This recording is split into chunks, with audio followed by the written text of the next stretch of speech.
सन्माननीय महेश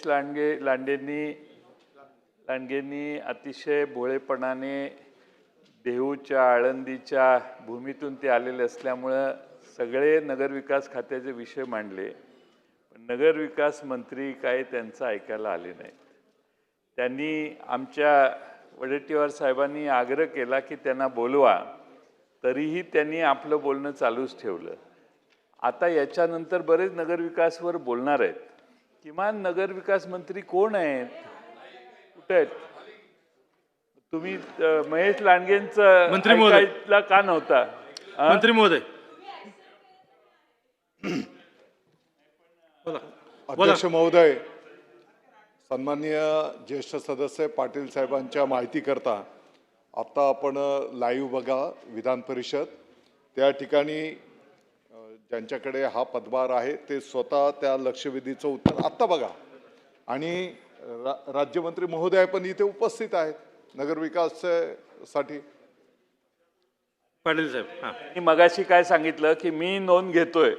मी म्हटलं दाखवा काय पॉइंट घेतले मगाशी. त्या ताई आत्ता आल्या. पाटील साहेब, मंत्री महोदय आहेत, आता चालू करूया. कशाला? महेश लांडेंना जर ऑब्जेक्शन नसेल तर आम्ही कशाला ऑब्जेक्शन? नाही, पण मंत्री महोदय आहेत, नगरविकासचे आहेत, सार्वजनिक बांधकामचे मंत्री आहेत.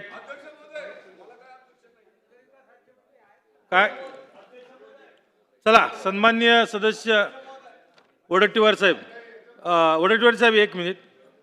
सन्माननीय सर्व सदस्यांना विनंती आहे, 5:30 वाजता गिलोटीन आहे.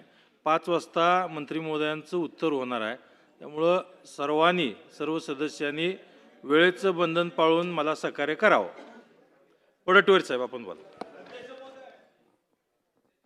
काय बोलावं, इथे कोणी नाही. एवढा आम्ही ज्येष्ठ सदस्य ज्यावेळेस बोलतो, आत्तापर्यंतच्या पुरवणीच्या संदर्भात कॅबिनेट मंत्री उपस्थित असतात, बांधकाम खात्याचे मंत्री आहेत, त्यांचं आम्ही अभिनंदनच करतो. पण काय रस राहिलाच नाही या विधानसभेमध्ये. काय म्हणजे 2 नाही 5 असू देत, पण त्या खात्याचे असू देत ना, आम्हाला त्याचा आनंद आहे.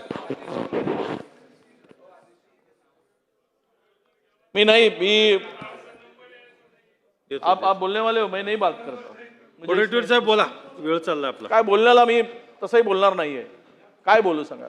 हे सगळी अनावस्था पाहिल्यावर त्या सभागृहाला गांभीर्यानं कोणी घेतच नाही अशी परिस्थिती आहे. महाराष्ट्राच्या इतिहासामध्ये पहिल्यांदा असं घडतंय. एखाद्या पुरवणी मागण्यावर असताना सभागृहामध्ये त्या खात्याचे कॅबिनेट मंत्री आत्तापर्यंत इतक्या वर्षात, आम्हाला 30 वर्ष या सभागृहात झालेत, पण आम्ही अशी परिस्थिती पाहिली नाही. तुम्ही तिथे बसून जे काही निर्देश देताय ना, ठीक आहे, तुम्हाला काम रेटून न्यायचं आहे, संपवायचं आहे तर संपवून टाका. कोणीच बोलणार नाही, संपवून टाकू आपण 5 मिनिटामध्ये. मंत्री महोदय आहेत ना, जागेवर आहेत मंत्री महोदय. काय होईल याच्यामध्ये? हे काही पद्धत नाही.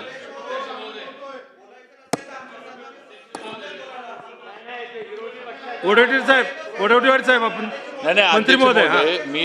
मंत्री महोदय, सार्वजनिक बांधकाम मी आहे, इथं दुसरे मंत्री आहेत, आपल्या नगरविकासच्या पण राज्यमंत्री आहेत. व चुकीचं हे नको. चला वडेट्टीवार साहेब चालू करा. असं आहे निलेशजी, ज्या वेळेस या पुरवण्यावर चर्चा होती त्या वेळेस कॅबिनेट मंत्री, आता ते नाही आहे, पण त्यांना ज्यांच्याकडे काम दिलं आहे ते तरी किमान उपस्थित राहावेत ही अपेक्षा असणं, यात गैर वाटतं काय तुम्हाला? वडेट्टीवार साहेब गैर वाटतं का तुम्हाला? आहेत ना, बोला. वडेट्टीवार साहेबांनी माझं नाव घेतलं. माझं म्हणणं आहे, मी रोज पहिल्या बाकांवरच्या ह्या सगळ्या सदस्यांचं मी ऐकतो, बरोबर आहे? ते म्हणतात मंत्री नाही, अमुक नाही, तमुक नाही, आणि तासभर बोलतात.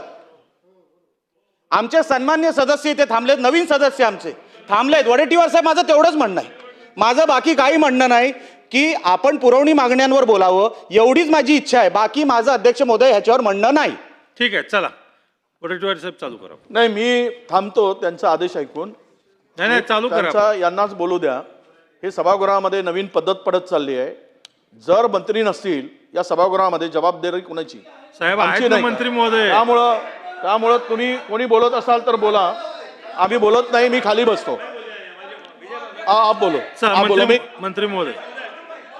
अध्यक्ष महोदय, सन्माननीय ज्येष्ठ नेते वडेट्टीवार साहेबांच्या मला परत एकदा निदर्शनास आणून द्यायचं आहे.